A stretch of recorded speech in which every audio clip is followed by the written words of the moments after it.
ආයුබෝවන් ජීවිතයට දෑතේ සවියත් මනසට ගෙතුමේ සුවයත් තරම් hand skills for life තුළින් මං අදාවේ මූලික දැනුම බලාපොරොත්තු වන ඔබට පළවෙනි පාඩම අරගෙනයි.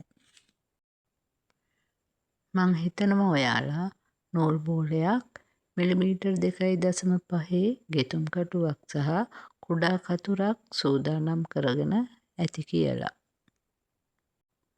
මුලින්ම නූල් බෝලය අතට අරගෙන ඒක ඇතුළට හිමීට ඇඟිල්ල ඔබලා හිමීට ඒ කොටස එළියට ගන්න. එතනින් අපිට හම්බ වෙනවා නූලේ කෙලවර. ඒ කෙලවර එළියට අරගෙන එතනින් ගොතන්න පටන් ගන්න එක තමයි පහසුම ක්‍රමය. නැත්තම් අත ගැස්සෙන වෙලාවට නූල් බෝලේ දුවන්න පටන් ගන්නවා. ඒක අපිට අපහසු දෙයක්. ඒත් මේ විදිහට ඇතුලෙන් නූල එළියට ගත්තාම ටික ටික ගොතාගෙන යනකොට දැන් හරිම පහසුවක් දැනෙනවා. නූල එළියට අරගෙන හිමීට ඇඟිල්ලේ පටලලා පුංචි මුද්දක් හදාගන්න ඕනේ. ඒ මුද්ද මෙන්න මේ ආකාරයෙන් තියෙන්න ඕනේ. හොඳට බලන්න මේ ආකාරයෙන් තියෙන මුද්ද ඊට පස්සේ නූල ඇඟිල්ලේ පටලවා ගන්න. තමන්ට පුළුවන් විදිහට තමන්ට හුරු විදිහට ඇඟිල්ලේ පටලවා ගන්න ඕනේ. ඊට පස්සේ නැවතත් නූල ඇඟිලි දෙකෙන් පිටිපස්සට අරගෙන ආයෙත් අර විදිහට ලස්සනට මුදුවක් හදා ගන්නවා. ඔන්න බලන්න මේ මුදුව තියෙන විදිහ. දැන් නූල ඇදලා මුද්ද ලස්සනට හදාගෙන කටුව අරගෙන මුදුවට මැදින් කටුව දාලා පටලවලා හිමීට එළියට ඇදලා ගන්න ඕනේ. ඊට පස්සේ ඇඟිලි දෙකෙන් තද කරන්න.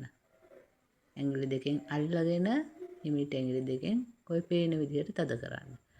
නැවතත් පටලවලා එළියට ගන්න. නැවතත් පටලවලා හිමීට මුදුව ඇතුලෙන් කටුව එළියට ගන්න. නැවතත් පටලවලා මුදුව ඇතුලෙන් කටුව එළියට ගන්න. මේ ආකාරයට කීපයක් ගොතන්න. තද මදි කියලා හිතෙනවා නම් මෙන්න මේ විදිහට ටිකක් තද කරලා බලන්න.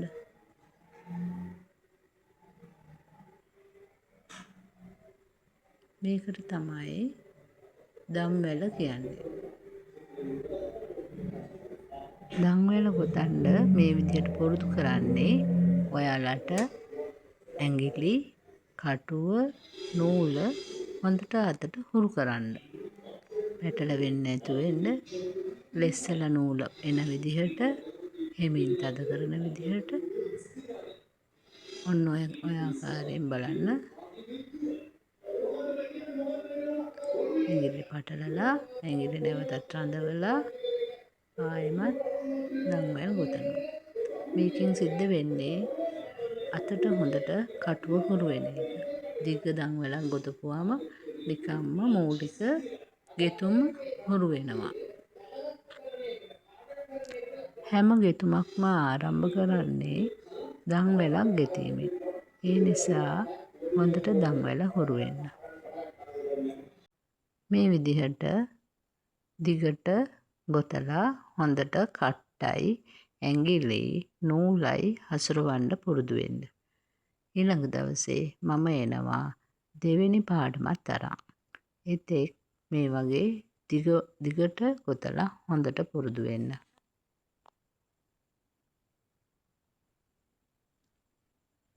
පිළිවෙලට ලස්සනට ගොතන්න පුරුදු වෙන්න. ඊළඟ වීඩියෝ ගෙනෙනකම් සතුටින් සැනසීමෙන් බලාපොරොත්තුවෙන් ඉන්න.